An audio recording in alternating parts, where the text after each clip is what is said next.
Irmãos, vamos passar para a palavra do Senhor, meditação no texto da Sagrada Escritura. Nós temos, domingo após domingo, refletido no texto do Evangelho de Marcos. Marcos, temos nossa proposta, e se assim Deus permitir, nós vamos expor todo o Evangelho de Marcos. Hoje, nós estaremos lendo Marcos capítulo 3, versículos 20 a 35. Evangelho de Marcos, capítulo 3, versículos 20 a 35. Eu vou fazer a leitura desse texto, peço que você acompanhe de maneira atenta. Isso é muito importante, né? A postura com a qual nós lemos o texto, ela nos ajuda no entendimento dele mesmo, né? Então, leia junto comigo esse texto, eu vou ler em voz audível, você acompanha aí, e mantenha a sua Bíblia aberta, porque nós vamos expor os versículos que aqui estão diante de nós. Marcos capítulo 3, versículos 20 a 35. Diz assim a palavra de Deus: Então ele foi para casa. Não obstante, a multidão afluiu de novo, de tal modo que nem podiam comer. E quando os parentes de Jesus ouviram isto, saíram para o prender, porque diziam: está fora de si. Os escribas que haviam descido de Jerusalém diziam: ele está possesso de Beelzebu, e é pelo maioral dos demônios que expele os demônios. Então, convocando-os, Jesus lhes disse, por meio de parábolas: como pode Satanás expelir a Satanás? Se um reino estiver dividido contra si mesmo, tal reino não pode subsistir. Se uma casa estiver dividida contra si mesma, tal casa não poderá subsistir. Se, pois, Satanás se levantou contra si mesmo e está dividido, não pode subsistir, mas perece. Ninguém pode entrar na casa do valente para roubar-lhe os bens, sem primeiro amarrá-lo, e só então lhe saqueará a casa. Obrigado, irmão. Em verdade vos digo que tudo será perdoado aos filhos dos homens, os pecados e as blasfêmias que proferirem. Mas aquele que blasfemar contra o Espírito Santo não tem perdão para sempre, visto que é réu de pecado eterno. Isto porque diziam: está possesso de um espírito imundo. Nisto, chegaram sua mãe e seus irmãos, e tendo ficado do lado de fora, mandaram chamá-lo. Muita gente estava sentada ao redor dele, e lhe disseram: olha, tua mãe, teus irmãos e irmãs estão lá fora à tua procura. Então ele lhes respondeu, dizendo: quem é minha mãe e meus irmãos? E correndo olhar pelos que estavam assentados ao redor, disse: eis minha mãe e meus irmãos. Portanto, qualquer que fizer a vontade de Deus, esse é meu irmão, irmã e mãe. Vamos orar mais uma vez? Pai bendito, obrigado pela tua palavra, acessível a nós, numa tradução tão confiável, Deus. A gente pode ler ela aqui em português, a gente pode entender o que nós lemos, cada um de nós, e isso é uma grande preciosidade, Deus. Poder acessar o texto santo de uma maneira tão fácil, e por vezes a gente é irreverente com a leitura da tua palavra. Mas aqui nós a lemos, Deus, estamos reunidos em culto. Nosso coração nesse momento, Deus, ele se prepara para ouvir a voz do Senhor. Deus, que o Senhor possa ter misericórdia de mim, possa ter misericórdia dos meus irmãos, e apesar de nós, o Senhor possa falar conosco. É o teu Espírito Santo que age em nós para isso, Deus. Fale comigo, fale com os meus irmãos, no meu falar, no ouvir de cada um. A ação do teu Espírito Santo seja real. Possa trazer, Deus, tanta exortação como esperança para o coração de cada um aqui, Deus. Que o Senhor fale poderosamente conosco. Nós precisamos do Senhor. Precisamos ouvir a tua voz. Precisamos do teu alimento espiritual para as nossas vidas, Pai. Por isso, clamamos a ti. Fale conosco nessa noite. E que possamos sair daqui, Deus, repletos, alegres pela palavra do Senhor e por tudo aquilo que o Senhor tem feito por nós. Essa é a oração que eu faço por mim, por cada um que aqui está, em nome de Cristo Jesus. Amém.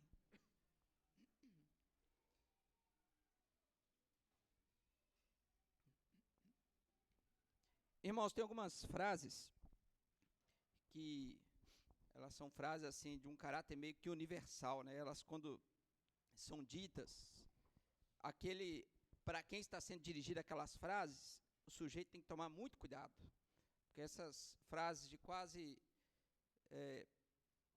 como dizem, é quase um caráter universal, elas geram até medo, né? Quando a pessoa escuta.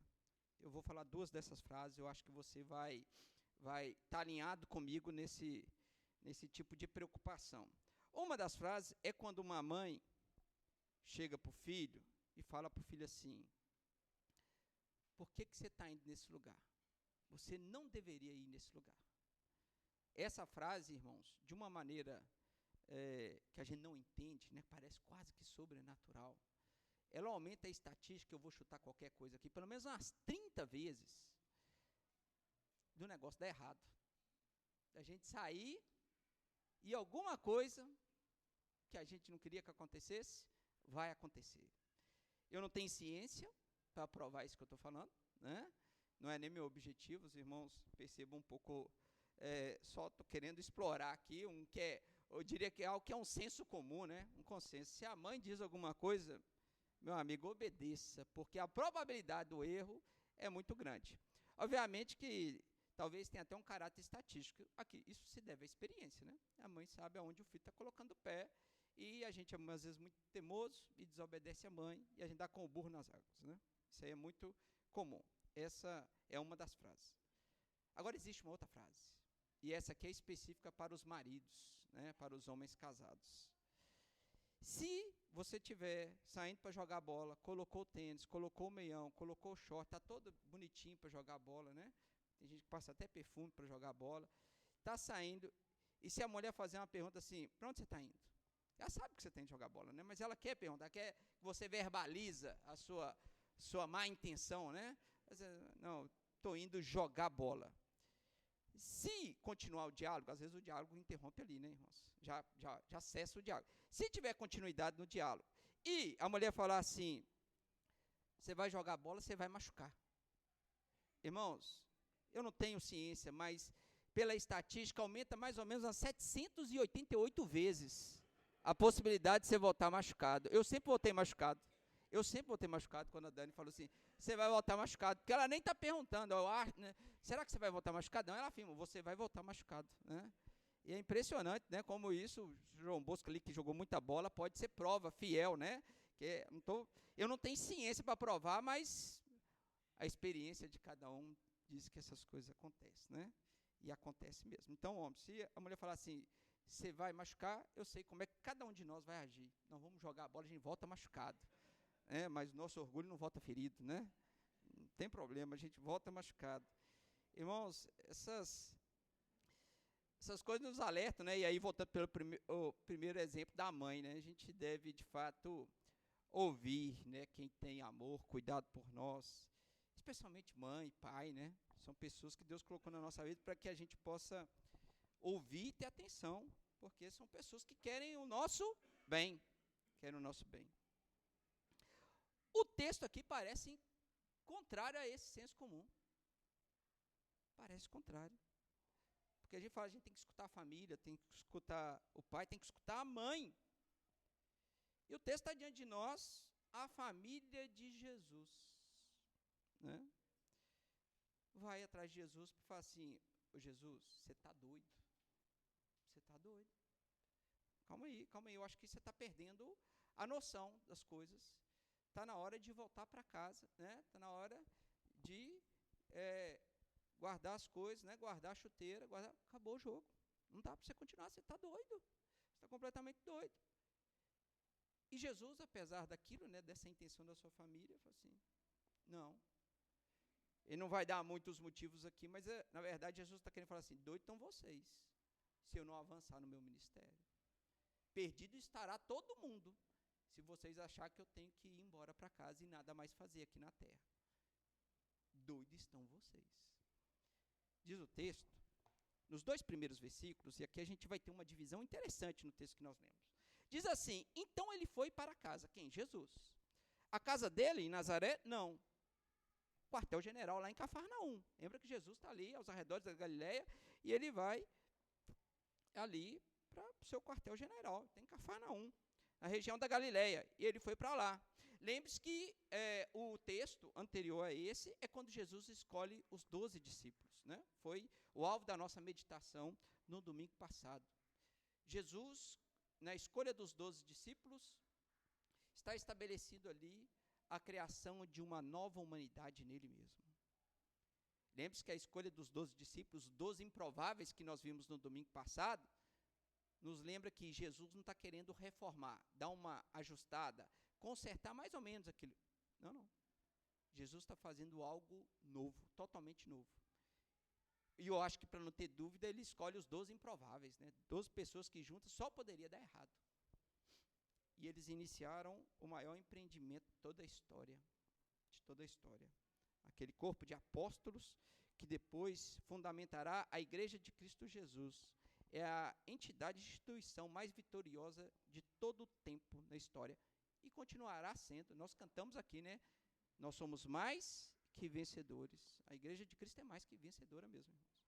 E surgiu de 12 perdedores. Sujeitos aqui juntos, só poderia perder aquele jogo. E talvez seja esse um dos motivos, né? Que a própria família de Jesus falou assim, tá doido esse homem. Perdeu a sua mão, perdeu o controle. Ele foi para casa. Não obstante, já era uma realidade do ministério de Cristo Jesus, a multidão afluiu de novo, de tal modo que nem podiam comer. Às vezes a gente passa rápido em alguns versículos, né? Jesus não está conseguindo comer, ele e os discípulos. Não está dando tempo de comer.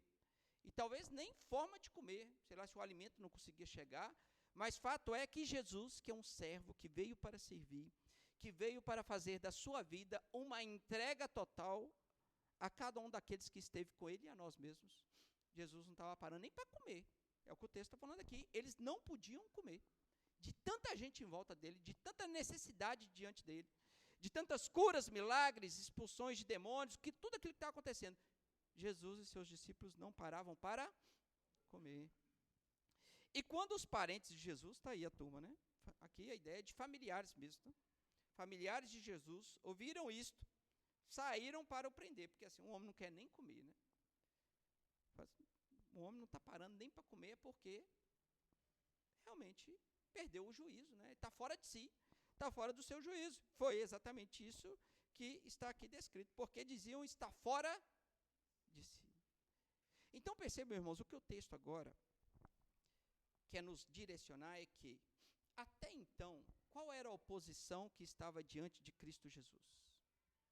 A oposição dos líderes religiosos da época. Existia uma oposição direta. Se nós nos lembrarmos um pouquinho atrás, existia uma decisão das lideranças religiosas. Nós vamos matar Cristo Jesus. Nós vamos persegui-lo até a sua morte. Era uma coisa decidida. Eles empreenderiam esforços para que isso acontecesse. E a gente sabe que isso surge por causa mesmo da maldade que muitos daqueles líderes tinham travestidos pela falsa defesa pela religião verdadeira. Acreditavam ter a religião verdadeira, uma religião que eles mesmos deturparam, acrescentando várias leis, e acreditavam eles estarem fazendo o bem enquanto eles estavam fazendo o mal. Só que agora surge uma outra frente de ataque, né? Uma outra frente que quer tirar Jesus do seu ministério. Não com a mesma intenção, porque os familiares de Cristo Jesus não estavam indo com maldade no coração e querendo agora tirar Cristo Jesus ou persegui-lo e matá-lo. Não, essa era a ideia. Mas aquilo que parece ser bom não é bom. Eles estavam querendo interromper o ministério de Cristo Jesus. O ataque agora vem de dentro de casa mesmo, né? Os familiares vêm até Cristo, vêm para o prender. Eles não iam levar Cristo Jesus para uma cadeia, não, tá, irmãos? Ia levar Jesus, talvez lá para Nazaré, ia deixar ele lá de alguma forma preso, e falar, você não vai sair para lugar nenhum, porque você surtou, você está doido. Então você vai ficar por aqui. O ataque agora veio de dentro de casa. Não entendendo o que Cristo Jesus estava fazendo. Irmãos, interessante que o próprio Cristo Jesus coloca que essa realidade poderia vir sobre nós, filhos de Deus, discípulos de Jesus. Né? ao ponto que aquilo que Jesus traz com o seu evangelho pode trazer divisão para as nossas próprias casas. E é triste essa realidade que realmente alcança alguns de nós. Pessoas que se veem perseguidas em sua própria casa, em sua própria família, por declararem a fé em Cristo Jesus. É uma realidade triste, mas ela é existente e real. E não foi diferente com Jesus Cristo. E eu fico pensando, né, como que Cristo Jesus deve ter sido um filho exemplar, um filho que nunca deu motivo, porque ele nunca pecou, para que a sua mãe o repreendesse, para que os seus irmãos o repreendessem, seu pai o repreendesse, qualquer familiar, qualquer vizinho, ninguém da cidade de Nazaré tinha um motivo para acusar Cristo Jesus de nada. Ele foi um homem exemplar em tudo aquilo que fez. Mas a família entendeu que alguma coisa estava passando o limite, né? Até porque nos ensinos, nas falas de Cristo Jesus, ele estava demonstrando ser o Messias. O Messias. E nem a própria casa dele estava acreditando. Nós vamos para o versículo 22. O versículo 20 e 21 parece que dá uma pausa. É interessante que Marcos ele faz isso, nós vamos retomar, no caso aqui da família de Jesus, lá para o final, mas o autor agora para. E ele abre uma outra história em paralelo. Ele deixa a família aqui parada, para que a gente possa agora olhar, visualizar uma outra cena em paralelo. Diz assim: os escribas, então agora deixou a família, vem quem? Os escribas. Quem são eles? Parte da classe religiosa da época. Escribas que eles haviam descido de Jerusalém, não estava passando, não, vieram com destino certo, missão certa. Ir lá atrás de Cristo Jesus, observar ele, ver se tinha alguma coisa para pegar Cristo Jesus ali na esquina e poder responsabilizá-lo por seus atos e, quem sabe, julgá-lo, persegui-lo e matá-lo. Os escribas que haviam descido de Jerusalém diziam: ele está possesso de Beelzebu, e é pelo maioral dos demônios que expele os demônios. Irmãos, a gente se acusar de alguma coisa que a gente faz, né, de alguma forma que a gente não fez, deixa a gente de alguma forma incomodado, ou com ira ou com constrangimento. Eu não sei se você é assim, mas já aconteceu isso no ambiente de trabalho, né? Às vezes algum determinado trabalho foi feito, isso já aconteceu diretamente comigo. E aí os líderes começaram a elogiar o trabalho, falaram assim: o trabalho ficou muito bom, tal, parabéns, Joeliano, por aquilo que você fez, e eu não fiz nada, né? Então, assim, aquele negócio me incomoda, e muitas pessoas, eu acredito que cada um dos irmãos também, ficariam incomodados, né, do ponto de vista de constrangimento, né? Eu tive que parar a reunião e falar assim: não, eu não fiz isso, não. Eu até gostaria de receber o elogio, mas eu não tenho uma mão nisso aí, não. Quem fez foi fulano de tal, fui eu, não. Se acreditada a nós uma coisa que a gente não fez, incomoda a gente. Até o que é bom, gera algum tipo de constrangimento. Tem pessoas que ficam constrangidas, mas aceita assim mesmo elogio e fica caladinha, né? Isso aí não é a postura correta, né? Ainda mais de um crente, né? Não pode. Mas, quando acredita-se a nós, imputa-se a nós uma coisa feita que a gente não fez, e é uma coisa ruim, aí você pode perceber que a gente sai do constrangimento e vai para a ira. E eu já fiquei muito irado quando falaram que eu fiz alguma coisa de uma determinada maneira, de uma determinada postura, e eu não fiz daquela maneira. E aí a gente se ira, né? A gente se irrita muito com aquilo ali, porque a gente não fez aquilo, principalmente daquela maneira. Isso é a gente que é pecador, que é errado, e às vezes a gente faz coisa, né, que não devia fazer, errada, tal, e a gente, quando a gente acha que fez alguma coisa certa, a pessoa fala que a gente fez a coisa errada, a gente fica irritado. Agora você imagina Cristo Jesus, o Deus de toda a terra, segunda pessoa da Trindade, o Santo, Santo, Santo, que nós cantamos aqui, o hino 11 no começo do culto, né? Aquele que é perfeito, aquele que tudo faz para a sua glória, e tudo que ele faz é bom. Tudo que Deus faz é bom. Não tem nada, nenhum rastro, isso é uma das perfeições de Deus, não tem um rastro em Deus que é ruim. Tudo que ele faz é perfeitamente, eternamente bom. Aí vem líderes religiosos e falam assim: ele está fazendo isso por Beelzebu. É pelo maioral dos demônios que ele expele os demônios. Irmãos, Cristo Jesus, de fato, foi um servo.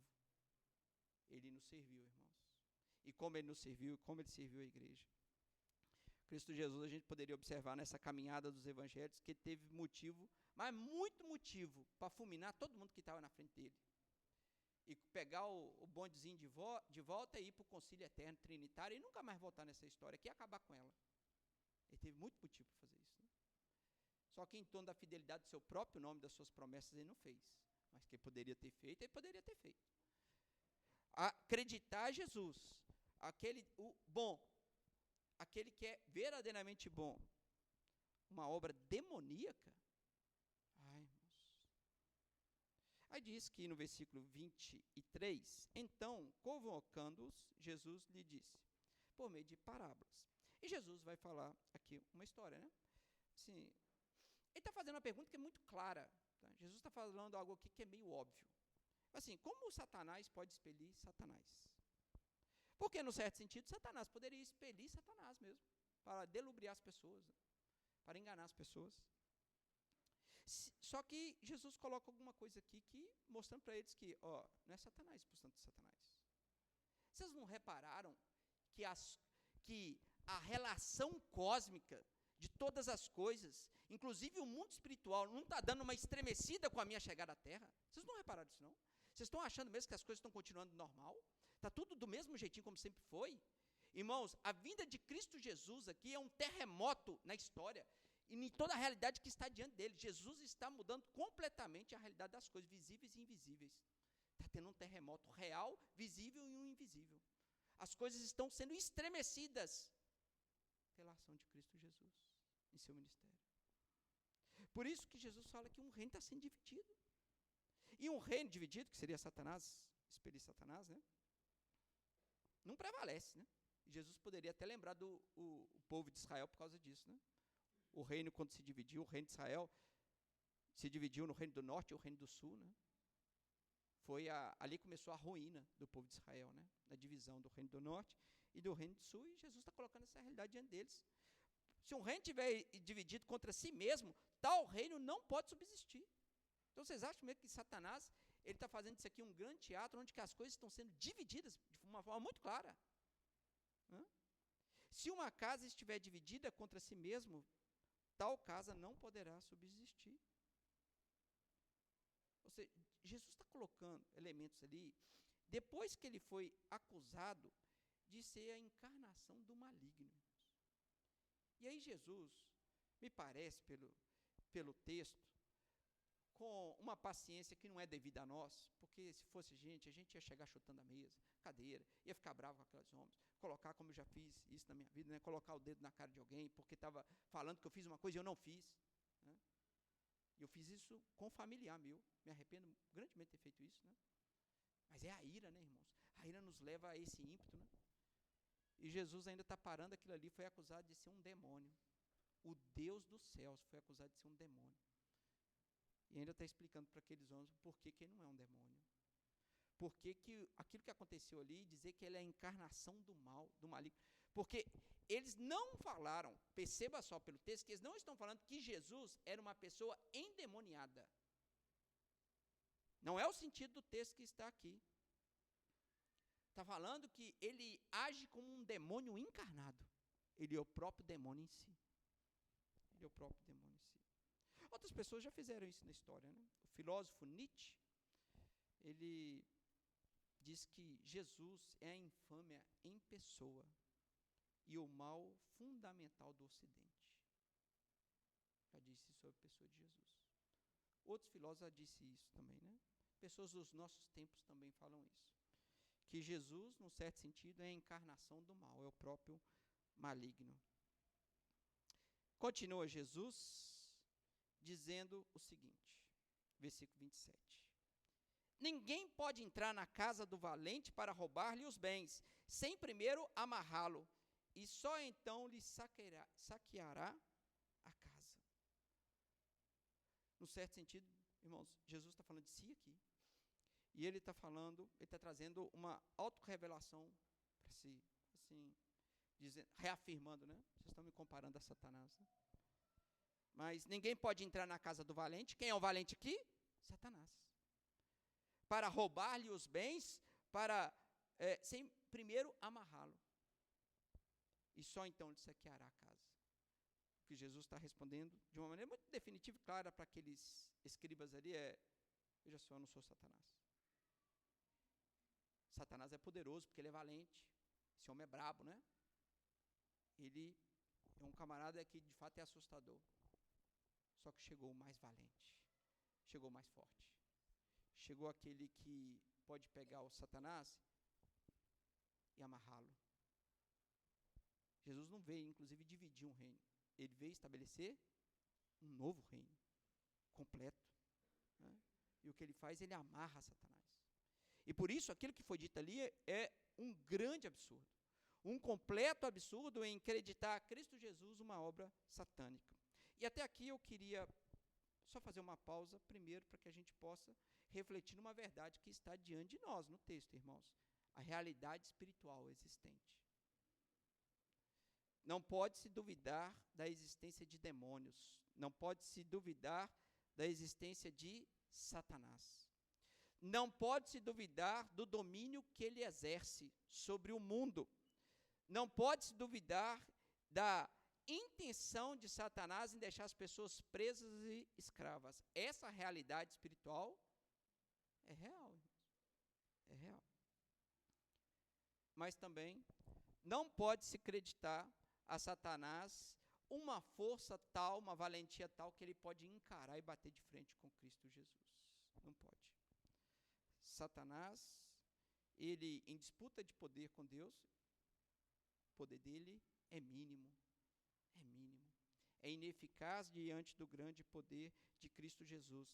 Jesus é aquele que entrou na casa do valente, amarrou Satanás para poder saquear o mundo, o mal, e trazer pessoas que estavam mortas para a vida. É isso que Cristo Jesus fez e continua fazendo, pelo poder do seu evangelho. E aí Cristo traz o evangelho para aqueles escribas e para todos aqueles que estavam ouvindo a Cristo Jesus. Ele diz assim, versículo 28, em verdade vos digo que tudo será perdoado aos filhos dos homens, os pecados e as blasfêmias que proferirem. Aqui tem uma coisa que gera um paradoxo para nós, irmãos, porque versículo 28 é uma notícia muito bonita que chegou até nós, é uma notícia real e verdadeira. Jesus está falando que em verdade vos digo que tudo será perdoado aos filhos dos homens, os pecados e as blasfêmias que proferirem. O que vai ser perdoado? Tudo. Tudo. Inclusive as blasfêmias. Veja que o texto ainda destaca isso. O texto fala que aqueles que falaram assim, que Deus é um Satanás, ainda assim há perdão. As pessoas que caçoam de Deus, ainda assim há perdão. Pessoas que com a sua vida e sua prática de vida ofendem a Deus, há perdão. Pessoas, infelizmente eu já vi isso, que roubam a casa de Deus, há perdão. Pessoas que usam levianamente a palavra de Deus para transformar uma verdade em mentira, há perdão, irmãos. Sabe um assassino? Há perdão. Um ladrão que rouba sua própria mãe? Há perdão. Há perdão. Em Cristo Jesus há um perdão. E esse perdão, ele é algo que não para. Jorra perdão de Deus o tempo todo. Para qual tipo de pecado? Para todo tipo de pecado. É isso que está aqui. É a boa notícia. É o evangelho dizendo para Deus, há perdão. Há perdão mesmo. Para cada um que se achega a Deus com o coração quebrantado, arrependido, sabe que ofendeu a Deus em sua santidade, há perdão. Ai, irmãos, que boa notícia é essa. Há perdão para mim, há perdão para cada um aqui, há perdão para todos nós. Louvado seja Deus, há perdão para o povo de Deus. Há perdão para qualquer um que se achegar diante de Deus de maneira humilde. Há perdão. E louvado seja Deus por isso. Só que tem um mais, né? Versículo 29. Mas aquele que blasfemar contra o Espírito Santo não tem perdão para sempre, visto que é réu do pecado eterno. Opa, que paradoxo é esse? Como assim? Mas não há perdão para todo tipo de pecado? Mas agora, não há perdão para o pecado que é uma blasfêmia contra o Espírito Santo? Ou há perdão para tudo ou não há perdão para tudo? E aqui está algo misterioso, né?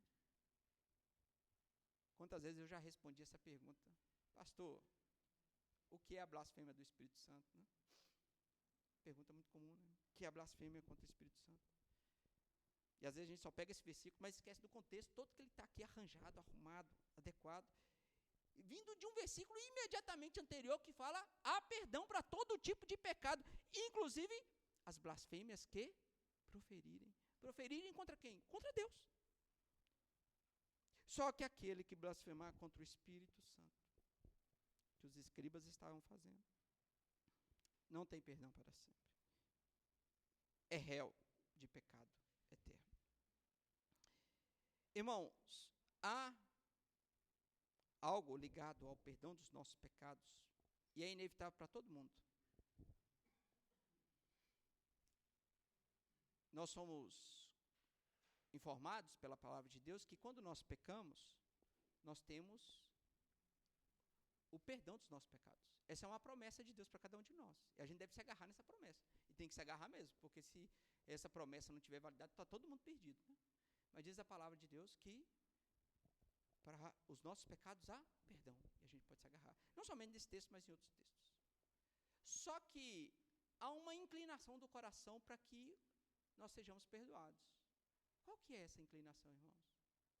Se confessarmos os nossos pecados, Ele é fiel e justo para nos perdoar os pecados.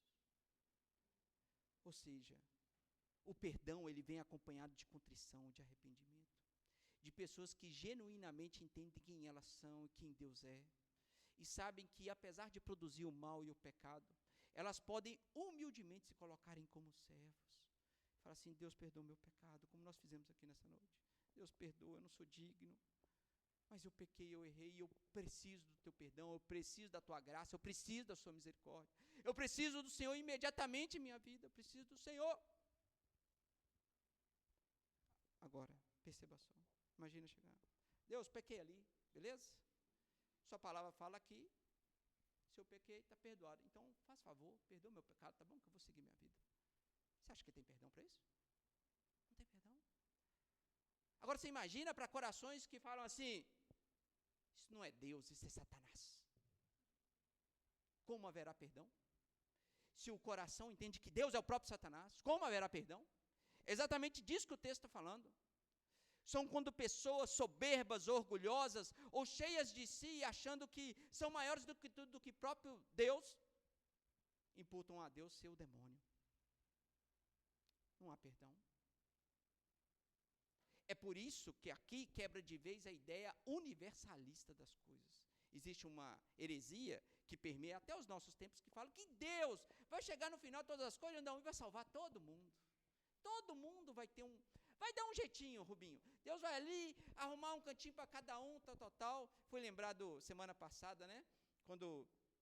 Lembrando das palavras da minha avó, quando a gente tinha ainda Fusquinha, Chevetinho, Rhodes, e às vezes tinha que ir 4, 5 lá no banco de trás, né? E minha avó ia lá no banco de trás, às vezes apertadinha, a gente falava assim: ô vó, tá apertada aí? Minha avó sempre falava uma frase, falava assim: se tiver um espacinho no céu, igual tem aqui, eu sou a pessoa mais feliz de todo mundo, né? Você está certa, né? Imagina a gente ali ó, com 25 centímetros quadrados no céu, irmão, isso é abundância demais, né? Eu falo assim: se eu tiver esse pedacinho no céu aqui, tá bom demais, né? Ah, irmãos, eu sei que por vezes, né? Pessoas, elas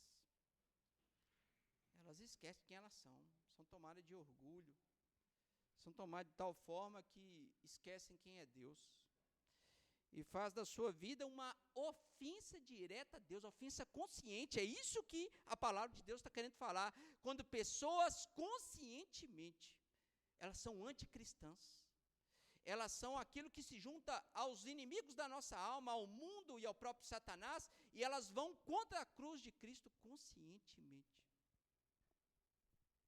há perdão para isso. Então não vai caber todo mundo. Quando o juízo de Deus chegar, irmão, não tem jeito.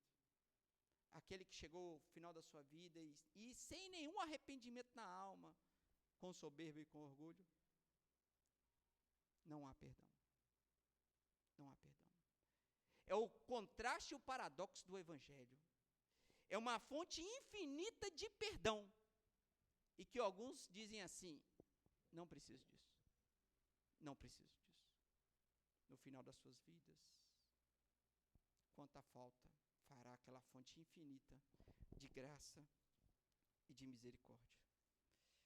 Jesus ainda classifica aqui essa blasfêmia do Espírito Santo, falando assim, ó, isto, porém, diziam, isso porque diziam, na verdade o evangelista Marcos, né, está falando isso, está possesso de um espírito imundo. É o que Jesus está falando, isso aqui vocês estão blasfemando, vocês estão conscientemente, pela dureza do coração de vocês, falando que eu sou demônio. Não há perdão. Com o coração duro desse jeito, coração endurecido, soberbo e orgulhoso, não há perdão. A cena encerra. E aí volta-se ao paralelo. Irmãos, impressionante como Marcos está colocando em paralelo duas coisas que parecem estar muito distantes, né? A família de Cristo Jesus querendo prender Cristo Jesus, fala assim, Jesus, acabou, seu ministério, pode parar, você está ficando louco. Ao ponto que a história para e ainda traz líderes. Veja a intenção não é tão maldosa da família de Cristo Jesus, como a dos escribas, que queriam matar Cristo Jesus. Mas Marcos propositalmente coloca em paralelo essas duas histórias, dizendo que as duas frentes ofendem a Cristo Jesus. Tanto da família, como dos escribas. Porque aquele que intenta parar os planos de Deus, de alguma forma está produzindo mal.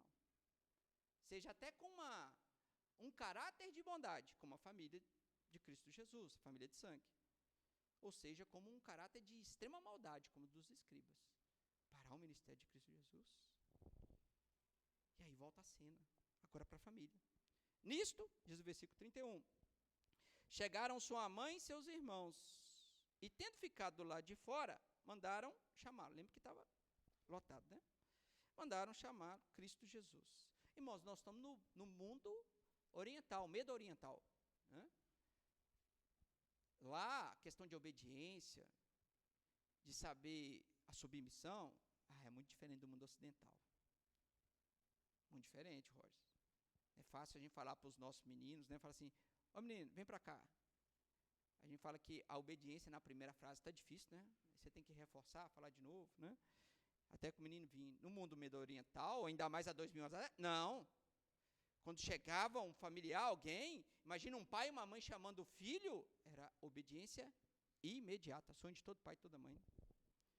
Nisto chegaram sua mãe e seus irmãos, e tendo ficado lá de fora, mandaram chamá-lo. Diz que muita gente estava sentada ao redor dele e lhes disseram, olha, tua mãe, teus irmãos e irmãs estão lá fora à tua procura. Então, ele lhes respondeu, dizendo, quem é minha mãe e meus irmãos? Pergunta estranha de Cristo Jesus, né? Quem é minha mãe? Quem é meus irmãos? Olha, Jesus, você sabe quem é sua mãe. Você sabe quem é seus irmãos. Sua família de sangue está aí. Que é isso? Você está quebrando o quarto mandamento, honrar pai e mãe? Né? É isso mesmo que você está querendo fazer aqui diante de nós? Né? Lembra que Jesus nunca pecou, irmãos. Jesus não está quebrando o quarto mandamento aqui, não. Mas ele faz uma pergunta. Nós estamos na sequência que Cristo Jesus estabeleceu uma nova família para si. Ele convocando 12 discípulos. Uma nova humanidade, uma nova família está surgindo a partir de Cristo Jesus. Cristo Jesus, que é histórico, que se encarnou na realidade, teve de fato uma família de sangue. Cristo Jesus, ele está construindo uma família superior a essa, né?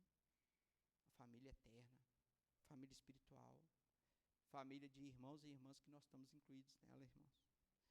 E diz que Jesus, ele correndo o olhar pelos que estavam assentados ao redor, né? Ali, pela proximidade do texto, falando que ele está correndo o olhar assim ao redor, e circulando a sua visão, possivelmente os apóstolos ali, os discípulos a quem ele tinha acabado de escolher, há outros discípulos que acompanhavam Cristo Jesus, Jesus olhando para cada um daqueles ali, como eu estou olhando para cada um dos irmãos aqui.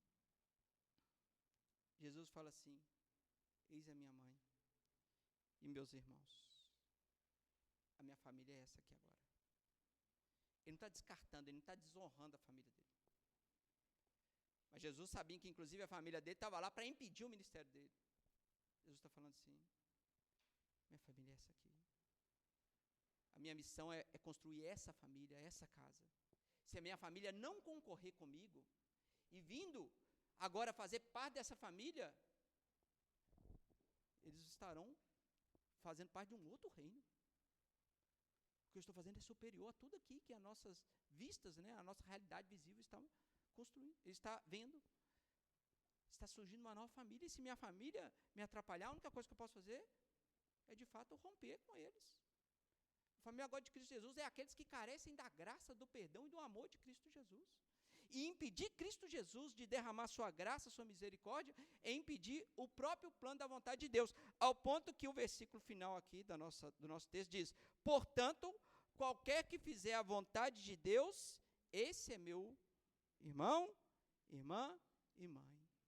Quem faz a vontade de Deus faz parte da família de Deus. E louvado seja Deus por isso. Irmãos, o nosso caminho é o caminho de obediência a Deus, é o reconhecimento que Jesus é o Deus da graça e do perdão. O caminho contrário a isso é a ofensa a Cristo Jesus e achar que Cristo Jesus o que veio fazer foi uma grande besteira, uma grande tolice, como pensava a família de Cristo Jesus. Mal sabiam eles que eles precisavam de Cristo Jesus realizar exatamente o que estava realizando. Porque a família de Cristo Jesus, como eu disse, sabia de onde que ia dar aquilo ali, porque o nome de Cristo Jesus, né, a gente brinca, já estava na boca do jacaré, Cláudio. Estava lá no Supremo já. Estava na boca do jacaré. Aí a família de Cristo Jesus falou: tá doido, esse homem vai ser morto. Mas é justamente na loucura de Cristo Jesus, é justamente ele ir numa cruz para nós que a nossa salvação é garantida. A verdade é que se a família de Cristo Jesus interrompesse o ministério de Cristo Jesus, eles estavam condenando a si mesmos. Cristo Jesus deveria avançar. Uma nova família construída, que é a igreja de Cristo Jesus. E louvado seja o Senhor por isso. Eu finalizo essa mensagem trazendo aqui rápidas aplicações. A primeira, irmãos, é a consciência de que Cristo Jesus, ele tem perdão para cada um de nós. E ele tem perdão até para a mais triste e horrível ofensa. Talvez você já fez coisas na sua vida, como eu já fiz, que eu me envergonho muito. E olha que eu me envergonho mesmo, irmãos. Palavras que eu já disse que nunca mais eu diria. Pessoas que eu ofendi que eu nunca mais ofenderia. Pessoas que eu sei que eu gerei tristeza e me arrependo claramente disso. Eu sei que há perdão para isso. Em Cristo Jesus há perdão. Eu não sei qual é o seu pecado, nem quero saber, tá, irmãos, por favor. Uma vontade do ministério pastoral, né? Ninguém precisa confessar o pastor, glória a Deus. Eu já não suporto os meus pecados, irmãos. Mas eu não sei qual que é o seu pecado. O que eu posso afirmar para cada um aqui é que há perdão. Coração contrito, arrependido, Deus escuta e perdoa o seu pecado. E por fim, nada deve concorrer com o evangelho de Cristo Jesus, irmãos. Nada deve interromper o fluxo de salvação, a caminhada de salvação que Deus está propondo até o final de todas as coisas. Inclusive, nós não podemos ser pedra de tropeço para que as pessoas, porventura, por nossa vida, tropecem. Que Deus tenha misericórdia de nós. Em fazer que, até com pessoas bem intencionadas como a família de Jesus, quase virou pedra de tropeço. Que nós também não sejamos essas pedras de tropeço. Pelo contrário, sejamos aqueles que estimulam a propagação do evangelho, a proclamação da graça de Deus distribuída a todo mundo. Né? E que Deus nos ajude nisso. Vamos orar? Pai, louvado seja Ti, louvado seja o Teu santo nome. Obrigado, Deus, por Tua palavra, e nessa noite sabermos que há perdão para cada um de nós, Deus. Sabemos que pela Tua graça e misericórdia, o Senhor ouve o clamor de pessoas arrependidas. Oh, Deus, nós sabemos que os nossos pecados são muitos, como nós lemos aqui no Salmo 40, eles são muito mais do que os fios de cabelos nossos, Deus. Ó Deus, tem misericórdia, perdoa o nosso pecado. Nos livra de nós mesmos, Deus. Não deixa que o nosso orgulho, a nossa soberba, possa dominar o nosso coração e às vezes achar que nós não precisamos do Senhor. Não nos deixe também ofender a sua santidade. Não nos deixe ofender, Deus, a Ti como nosso Redentor. Que cada um de nós possamos nos achegar a Ti com o coração inclinado pedindo perdão ao Senhor. Reconhecendo quem nós somos e quem o Senhor é. E que o Senhor nos ajude também, Deus, a nunca ser pedra de tropeço, Deus, para pessoas que necessitam do Evangelho de Cristo Jesus. Pelo contrário, sejamos nós, a Igreja de Cristo, fiel, batalhadora, missional, que proclama o nome de Cristo Jesus para essa sociedade falida, para essas pessoas que não querem ouvir de Deus e até zombam de Deus. Há perdão para essas pessoas. E que o Senhor nos dê a ousadia de ir lá e pregar para as pessoas, dizendo, há perdão para você, como houve para mim. Nos ajude, Pai. Que o Senhor possa nos encher da graça do Senhor e da esperança em Cristo Jesus. Essa é a nossa oração. Recebam a bênção, irmãos. Que a graça do Senhor Jesus Cristo, o amor de Deus Pai, a comunhão e a consolação do doce Espírito Santo de Deus estejam conosco, parte da igreja aqui reunida, e com a igreja de Cristo Jesus, até que Ele volte. Amém, amém.